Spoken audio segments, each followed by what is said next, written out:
Boom! We have two females featured on the channel today, which never really happens. We have Kenzie, the blue belt on the left, going up against Katie, the cam girl, on the right. And I have to say that Katie is looking extremely stylish wearing ex-martial gear. If you want to get gear just like her, make sure to check out my link in the description below. Kenzie started off by wanting to tie up with Katie, but then she decides to change her mind and she pulls guard.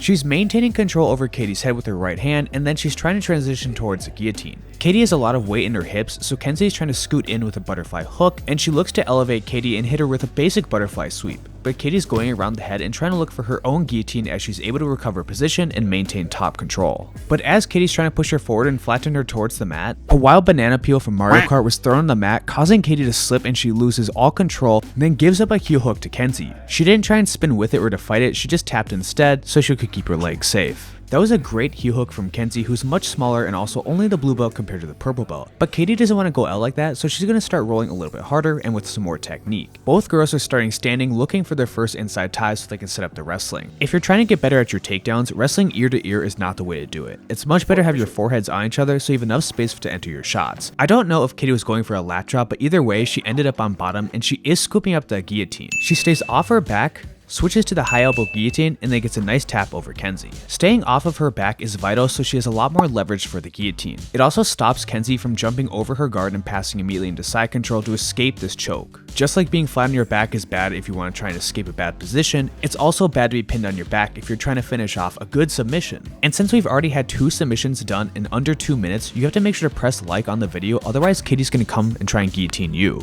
Now, an important part of doing takedowns is that you have to be able to close the distance, but you want to do it on your own terms, so you're going to see a lot of feeling out. And typically if you want to establish control, you should be trying to use your rear hand instead of your lead hand. This way it'll be harder for them to shoot under your hand and you can establish your own control and work towards your inside ties. Now Kenzie willingly goes into the tie-up with Katie, which is going to be harder for her because of her size, but she's able to pop the elbow and gets a nice double leg shot. Unfortunately, she doesn't drive hard enough or keep her head high enough, and Katie's able to wrap up under the guillotine. She already has her right elbow really high, and she gets another easy submission over Kenzie. Kenzie had a nice entry here, but you need to make sure your head is high enough and you can look across their back, otherwise they're going to continue to torque on your neck and you're going to have a very bad time trying to finish this takedown. Now, following up with Katie's 2 guillotines, let's do my question of the day. My question today is, how good is your guillotine game? I fully expect that if you watch this channel, you must have some guillotines that you like to attempt in your rolls, so let me know in the comments below just how good you are at doing them. And don't forget, if you want to follow me on Instagram so you can submit clips to the bath salts breakdown, feel free to give me a follow. Getting back into the roll, both females are still working from the standing position and trying to see how they should proceed to the ground. You can see a large difference in these two and how they like to wrestle compared to other videos with me and how I like to wrestle. I have a much more upright position, looking for underhooks and to turn my body into them so I can bait them into a guillotine. Meanwhile, both Kenzie and Katie have a much lower stance, looking for shots, arm drakes, and different tie-ups, but they're also very square with one another. This is much more traditional to freestyle or folk style wrestling, and it focuses on having a strong, powerful shot coming from the mat. Now, as both females have a single collar tie, Kenzie's trying to pop the arm up so she can get another shot going, but as she attempts for a shot, Katie's able to grab underhooks and work underneath her. The number one takedown she should look for here is to bump her knee on the outside. Anytime your opponent is staying straight up, this is when you can get easy trips or knee bumps for a quick takedown. She eventually heard my coaching telling her to do that, and she landed right into side control, and she can start to use her top pressure, looking for the crucifix as she can move the arm out of her way.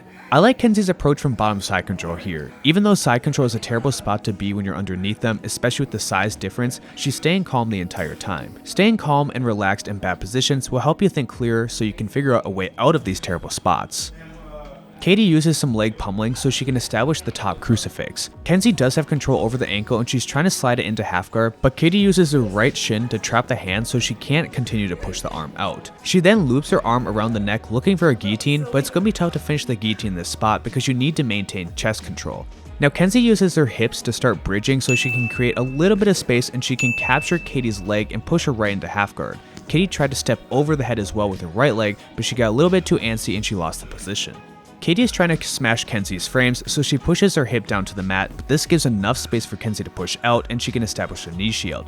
Now she's trying to lace up the Kimura, but there's one big issue about this Kimura. It's going to be very hard to pull this arm out using only the strength in your arms. Instead, you should focus on trying to do a curl. You want to bring your chest to the arm and then use all of your core to help with the motion of ripping it out. But Katie defends in a weird way by trying to sit towards her butt and looking towards the single leg X. It's true that she would be safe from the Kimura, but she gave up the top position. And now Kenzie can address the single leg X by using her right hand to push the left leg off, and then she can hit a nice knee cut to pass right into side control. She already has the crossface established, but then she quickly switches sides so she doesn't have to worry about Katie shrimping into her. It doesn't take Kenzie too long to establish a strong top side control. She has already established bonus head control, and she has an underhook on the far side. This is a nice way to pin your opponent down, but Katie is remaining calm. I'm sure after all the action they've had already, Kenzie just wants to slow the roll down. But this does bring us to the end of the round, so if you appreciate the video, please make sure to like, comment, and subscribe, and I'm going to be having a Shark Tank video coming out soon. Thanks to all my current viewers and patrons.